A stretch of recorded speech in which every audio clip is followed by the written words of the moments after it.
going to be ministering to us. Many of you know Jeremy Maurer. He's been a part of our church now for several years. He came, I believe, in 2020, and I remember getting to meet him for the first time then. And Jeremy had approached me after basketball a couple weeks ago, maybe last week. I can't remember quite when it was, but he had this awesome thing that the Lord had laid on his heart, and he's telling me all about it, and I got completely lost and didn't care a whole lot with what he was sharing with me. But as I thought about it more, I thought, hey, some of that was really boring. But after I got, no, I'm just kidding. It wasn't boring at all. I've been giving him a hard time. I'm giving a hard time. I thought, man, that is an awesome thing that the Lord laid on his heart, and we need to hear. I thought you guys really need to hear about this. And so if you guys don't mind, would you give Jeremy a warm welcome? Jeremy Maurer, I set you up for success here. Dr. Jeremy Maurer. I'm excited to hear him. And you guys probably don't know this. He's got a ministry degree, and he's doing great work at the university here. Jeremy, you're my friend. I love you, and I'm excited to hear from you tonight. So take it away, buddy. All right. Thank you so much, Pastor Lance, and thank you for inviting me to speak. I'm really excited to be with you all tonight. As Pastor Lance said, my name is Jeremy Maurer, and normally when I'm here at church, I'm either up in the tech booth or working on the system on stage because I'm one of our sound engineers here.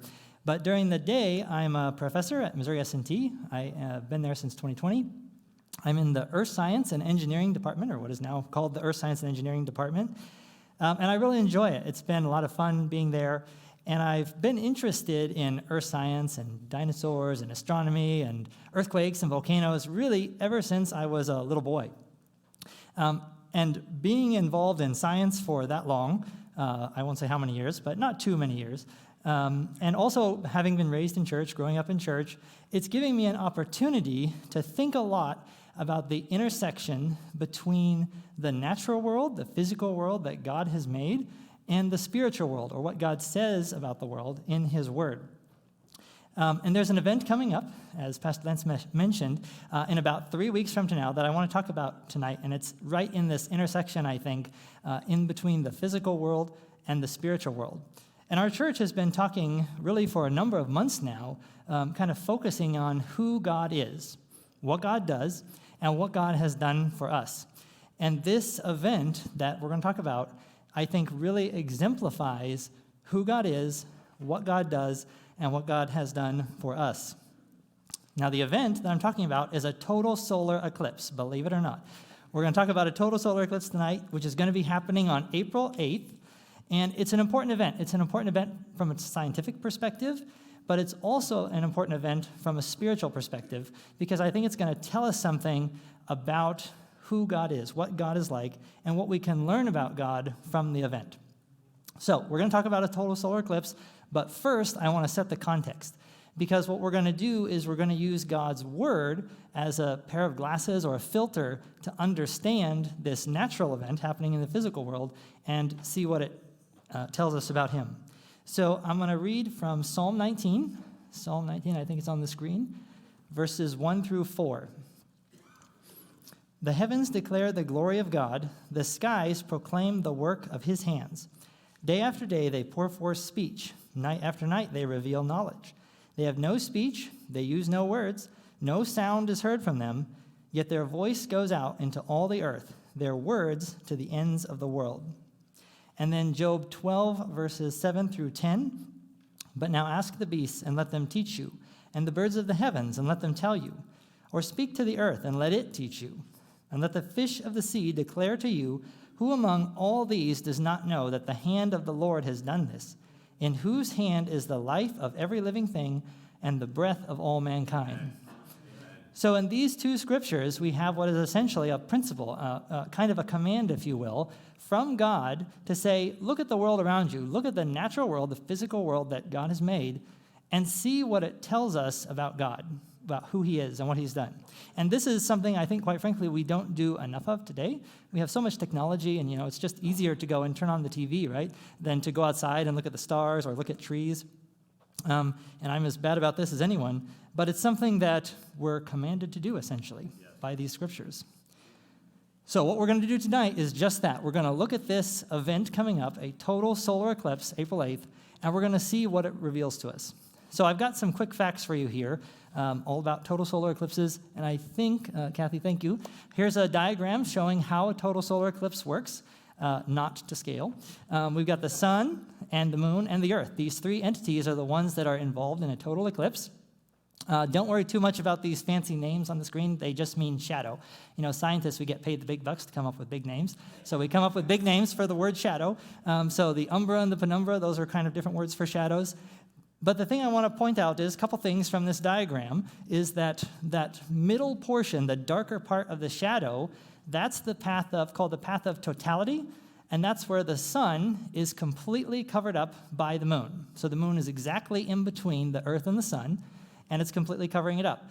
And that the moon casts a shadow on the earth, and that is what we call a total solar eclipse. So you can't see the sun when you're right in that shadow. Now there's a broader area there, which is called the penumbra, for what that's worth, and it is a place where you have a partial solar eclipse. Now there's a big difference between a partial solar eclipse and a total solar eclipse. And I was making fun of Pastor Lance, actually, because he had seen a partial solar eclipse, and he was saying that was so terrible. And I was like, well, of course it was terrible. It was a partial. It was not a total solar eclipse. Total solar eclipses are not visible anywhere. There's only a very narrow path. I think this one is going to have a path which is about maybe 30 or 40 miles wide, and it's actually going to stretch all the way from Mexico all the way up to Canada, and it's going to go through St. Genevieve. So St. Genevieve is right in the path of totality. But Rolla's not going to be in the path of totality. You've got to drive south probably about a couple hours to get to the edge of totality, and then St. Genevieve is right in the middle, about 3 hours south of here. Totality only lasts for a few minutes. It's 2017, you all may remember, there was another total solar eclipse. Totality lasted about 2 minutes, so at any one particular point, you could only see, even if you were inside that path, you only saw the sun disappear for 2 minutes. And I was there in 2017 in Oregon at the time, drove up 8 hours from California to see it, and it was worth it, let me tell you. It was an amazing event. So this total solar eclipse is actually going to be even better because there's 4.5 minutes of totality. So more than twice as much. You'll get to see it twice as long. It's going to be amazing. Now, I think the next, we already are on the next picture there. This is kind of a time lapse of what it looks like. So you see the moon kind of moving over across the sun, and then right there in the center is where totality happens. That's when the total solar eclipse occurs. Now, more than 99% of the sun has to be covered. The sun is so bright, more than 99% of it has to be covered by the moon in order for it to even get dark at all. So if it gets dark, you're right there in that path of totality. Let's see, what more facts do I have? During the eclipse, there's going to be 2 planets that are visible, which are on either side of the sun. So normally you can only see the stars at night. You'll see stars because everything gets dark when there's a total solar eclipse. It gets dark, it gets quiet because all the animals and insects go to bed. They think it's nighttime. And then they wake back up in 4 minutes. It gets cool. It actually cools down and smells differently because it smells like it's at night. And this total solar eclipse is going to be even more spectacular than normal. You see right in the middle there, at totality, you see this kind of bright area around the moon? That's the sun's corona. It's the atmosphere of the sun. And it's very bright and kind of big, and you can only see it during a total solar eclipse. That's God calling to tell you all you should go to see the total solar eclipse. But this year, the corona is going to be even bigger than normal because the sun goes through these cycles, and they're 11-year cycles, and it happens to be at the peak of one of those cycles. So it's going to be amazing. So why are these, Kathy, you can go to the next one. Why are these perfect total solar eclipses so special? And you notice I use the word perfect. So a perfect total solar eclipse is when the moon and the sun, well, the moon exactly covers up the sun, not any bigger, not any smaller. And this is very special because this only happens on Earth. There is no other place in the solar system, for sure, and maybe in the universe, we don't really know for sure because we haven't seen all the other planets that are out there. There's no other place that we know of where perfect total solar eclipses occur. Now, there are total solar eclipses on other planets. Jupiter and Saturn are farther away from the sun than the Earth is, and so the sun is much smaller, and it's much easier to cover up. But they're not perfect. They don't exactly cover the sun. Only on Earth do we have these perfect total solar eclipses. And they're rare. So somewhere on Earth, about every 3 years, there's a total solar eclipse. But at one particular location, you might go hundreds of years without having any total solar eclipses. Actually, Missouri is kind of lucky, not lucky, but don't want to use the word lucky, but it's kind of lucky in the sense that we've had 2 in the last few years. That's very, very unusual. Normally, you'll go quite a long time for a particular location before you have another one. And then there's one final thing that makes these things special, and that is that they demonstrate 2 aspects of God's creation that I want to talk about with you all tonight. And that is, like I said, we're paid to come up with the big words: habitability and observability. So what do I mean by these words? I think I've got a definition on the next slide. Yes. So habitability means the ability to sustain life. That's pretty easy. We can all survive. That's habitability. And then observability is the ability to learn about the world by studying it, essentially. Now, you might think, well, what's the big deal about that? Let's talk about it. So let's see. Let's talk about the sun and the moon. So sun, moon, and earth are the things involved in a total solar eclipse. Let's talk about the sun. The sun is the perfect size and distance for a total solar eclipse, but it's also the right distance from Earth to sustain life. So we are in what's called the sun's habitable zone. So if you get closer to the sun, it gets too hot. You go to Venus, Venus is closer to the sun, that place is great. It's 800 degrees Celsius there all the time. And the atmosphere is so thick that you can't see out of it, so you couldn't see the sun or the moon ever. Of course, it doesn't have a moon. But if you go to Mars, that's the other direction, it's freezing cold all the time. It would be like living on the top of Mount Everest all the time. Don't know about you guys. I've been on top of a mountain. I don't like it. I like living at lower elevations. Much warmer, much nicer. So the Earth is the right distance from the sun to sustain life. The other thing is that the sun is a very stable star. Now, again, I try not to get too scientific. I just can't help myself sometimes. It just comes out. Most stars in the universe get bigger and smaller. They explode. They do all sorts of interesting things, which if our sun did that, we would die. That's just the simple truth of it, and that's the majority of stars in the universe. Our sun is a very stable star, which allows it to support life. And then our sun is located in just the right corner of the galaxy, our galaxy, so that we're not bombarded with cosmic radiation all the time. If we were a little bit in a different location towards the center of our galaxy, there'd be so much cosmic radiation that we would all die. We'd be fried. It'd be like living in a microwave. Not a very nice thing to happen. Let's talk about the moon. The moon is also just the right size to have total solar eclipses, and it's the largest moon in the solar system when you compare it to the size of its planet.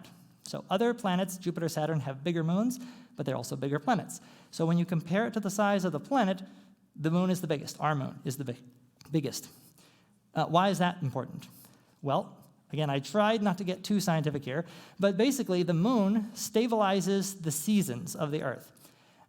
There's a verse in Genesis which says something about as long as the earth remains, cold time and harvest, summer and winter, all that stuff was not going to cease.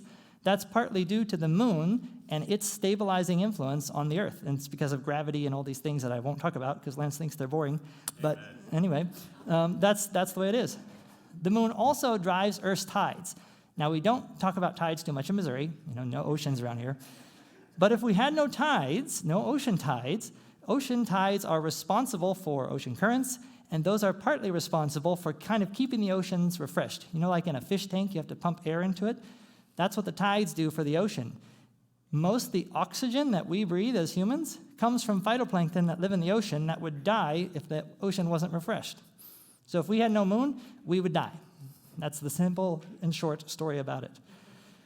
So the sun and the moon are both the right size and the right distance from Earth to support life, and also they happen to be the right size and the right distance from Earth so that we observe total solar eclipses, which helps us to do something else, which is for science.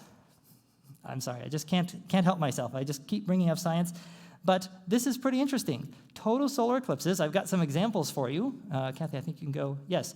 Total solar eclipse was used to prove that Einstein's theory of general relativity was true. Now, Einstein's theory of general relativity says that gravity affects light.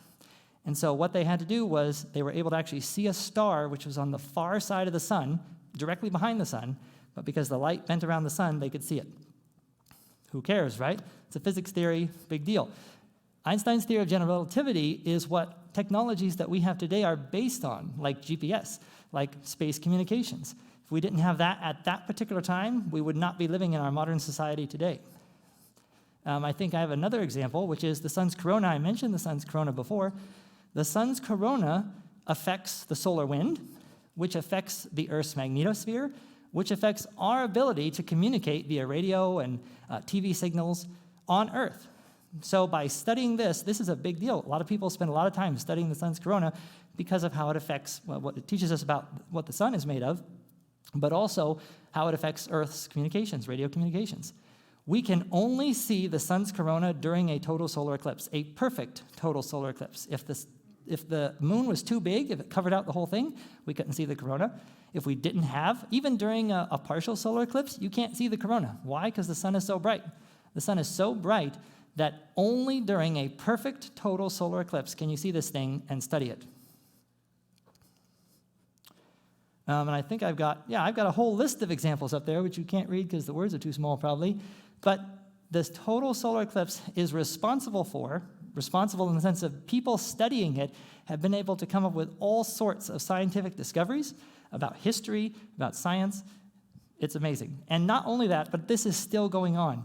April 8th, there's going to be dozens and dozens of scientists and citizen scientists doing all sorts of things, like studying the Earth's ionosphere, studying the specific shape of the sun and using the shape against the moon to see how it changes, looking at the corona and the solar wind, like I mentioned. The list goes on and on. People using total solar eclipses to study how the world works. So, what is the connection now? We know something about total solar eclipses, perfect total solar eclipses. What's the connection with God's Word? Total solar eclipses only occur because the sun, the moon, and the earth are all perfectly arranged so that we can live and so that we can observe the world. These things are intermeshed together. All of those things that I mentioned are only true because the sun, the moon, the earth are the right size, the right distance, the right placement. All of these things are the case. So what do we learn about God from this? This is the kind of the point, right? We want to look at the creation and see what do we learn about God from all these things. One thing that we see that's pretty obvious is we see God's wisdom.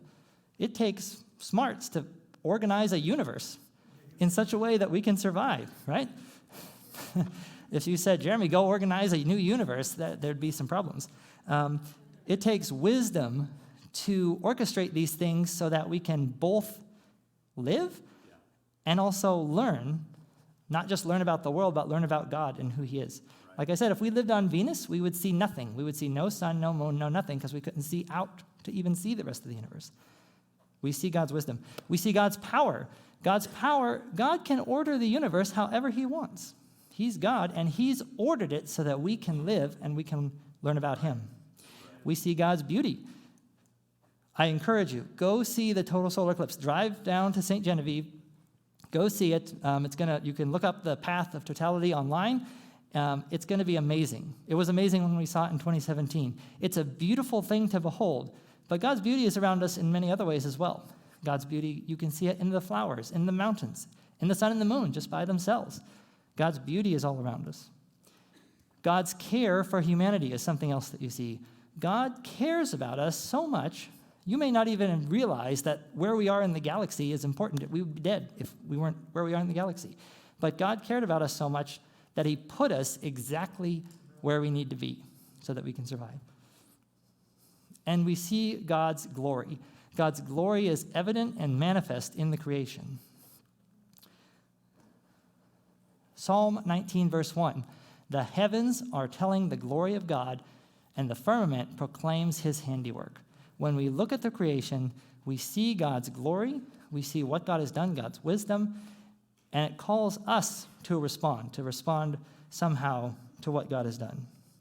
So what should our response be? I think this is my last main slide. What should our response be to what we know now? I think there's 3 points I want to leave with you all about what our response should be in response to what we know about God, what we've learned about God through these total solar eclipses. One is that we should take time to just contemplate creation. The creation is an amazing thing. And like I said, we don't take enough time to just think about it and think about what it teaches us about God, who God is, and what God does.